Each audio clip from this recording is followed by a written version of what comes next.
Enrique Herrería, abogado de AEDEP, la Asociación Ecuatoriana de Editores de Periódicos. Bienvenido. Gracias por la invitación, muy gentil. Buenos días. Un grupo de 60 ciudadanos, entre ellos periodistas, AEDEP, el 13 de septiembre del año pasado presentaron, bajo su patrocinio legal, una demanda de inconstitucionalidad a la Ley de Comunicación. Un año después, el pasado 17 de septiembre, el Pleno de la Corte, con 8 votos, resolvió esas acciones, negando las demandas por acciones de forma, también las de fondo, en su mayoría de artículos, con 2 excepciones. Ahora, la Corte ya había negado las medidas cautelares que ustedes solicitaron en su momento. ¿Se esperaban este sea el fallo de la Corte? Por lo menos a nivel personal yo tenía alguna esperanza de que hubiera un voto salvado. Precisamente el de Alfredo Ruiz, a quien yo lo he conocido, de la propia doctora María del Carmen Maldonado también. Sobre la gran mayoría no tenía esperanzas que fallen en contra de imposiciones desde el poder político. Pero lo que realmente es lamentable es la incongruencia de esta resolución de la Corte Constitucional. ¿Incongruencia por qué?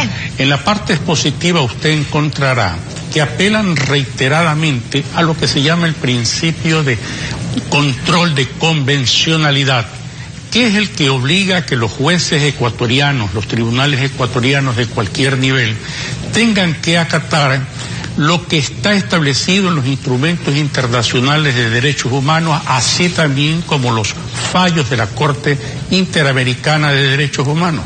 En consecuencia, imagínese usted, los fallos reiterados de la Corte Interamericana y la propia Convención impiden que se exija el requisito de profesionalización para el ejercicio de la actividad periodística. Este es uno de los puntos que ustedes mencionaron. Ahora, sobre los temas medulares que incluye esa ley, como el de convertir el derecho de la comunicación en un servicio público, la Corte dice en su argumento que el artículo 314 de la Constitución sí les otorga a los legisladores la facultad de catalogar los servicios públicos mediante una ley. ¿Y qué dice el 314?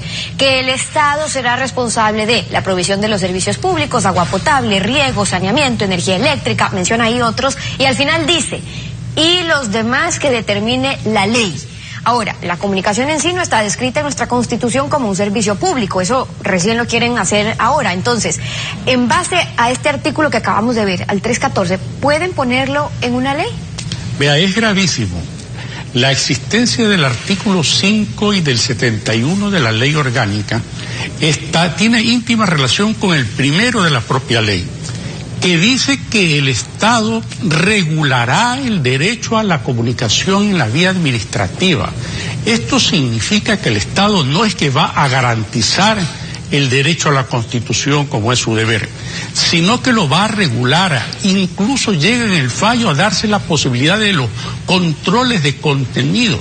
Pero adicionalmente, si usted lee el párrafo segundo del artículo 314, dice que los principios que informan al ejercicio de los servicios públicos son algunos, entre ellos de generalidad, pero de manera particular el de uniformidad. ¿Qué significa uniformidad? Significa igualdad. ¿A dónde apunta esto?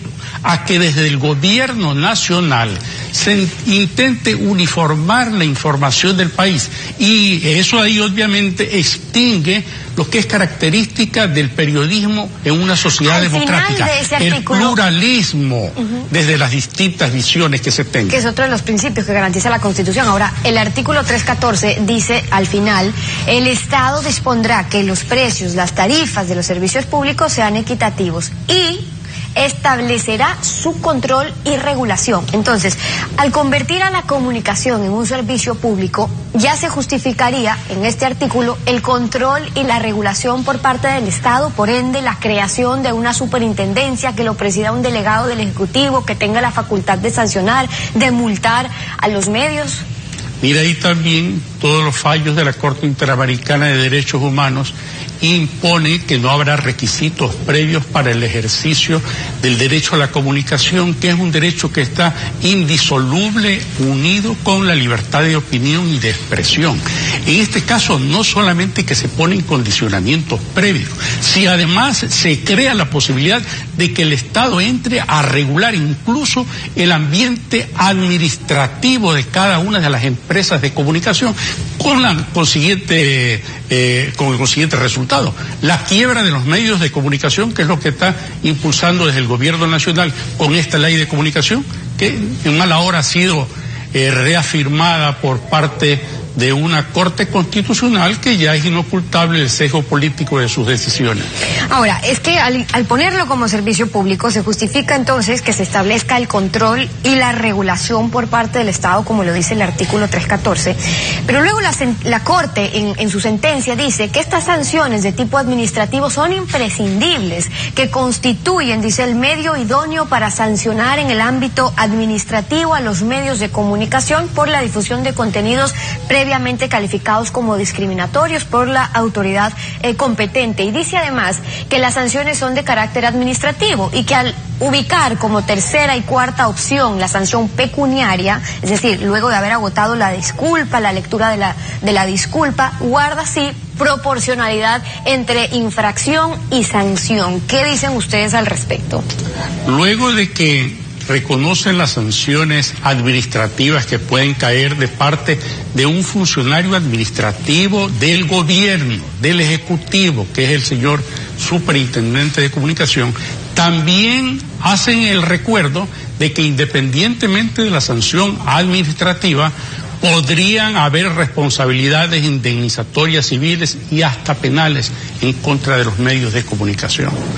Por lo tanto, lo que hemos visto es que con esta resolución de la Corte Constitucional se ha dado el paso previo para dar lugar a conceder al presidente de la República reformar arbitrariamente la Constitución a través de unas aparentes enmiendas. Pero mire usted, también reiteradamente en el fallo, estos señores de la Corte Constitucional están diciendo, recordando disposiciones de la Corte Constitucional colombiana, fallos de la Corte Constitucional colombiana, y sustentan que hacen la diferencia entre opinión e información, por ejemplo, lo ponen en sentencia. En muchos casos sus decisiones, pero no, ojalá que recuerden que también la Corte Constitucional colombiana, en un fallo que mereció aclamación universal, impidió la reelección de Alba Uribe.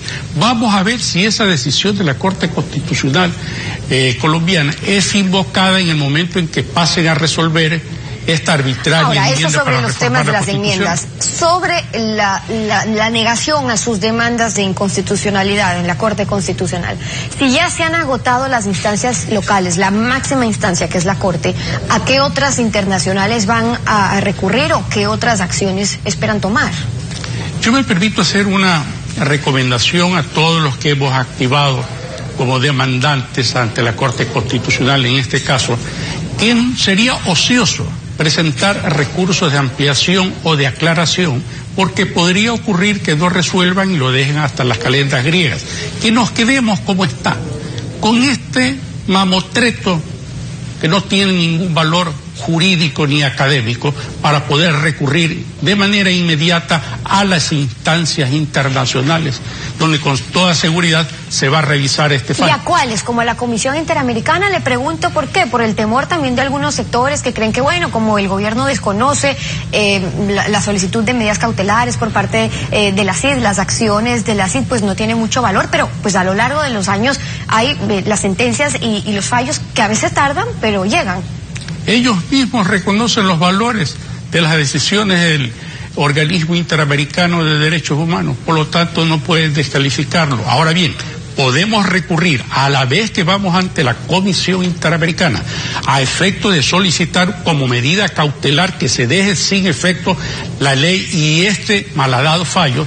También nosotros podemos conocer a las Naciones Unidas, al Consejo de Derechos Humanos de las Naciones Unidas, a la Relatoría sobre Libertad de Expresión de las Naciones Unidas y a los centros académicos y de derechos humanos del mundo entero, que con este fallo de la Corte Constitucional se ha cerrado un círculo oprobioso en contra de un derecho no de los periodistas ni de los comunicadores, sino de todos los ciudadanos, con el cual lo que se tiende a pretender, lo que se pretende realmente es ocultar las irregularidades que a diario ocurren desde el sector público ecuatoriano. Enrique Herrería, hoy en Contacto Directo, muchas gracias por haber estado con nosotros.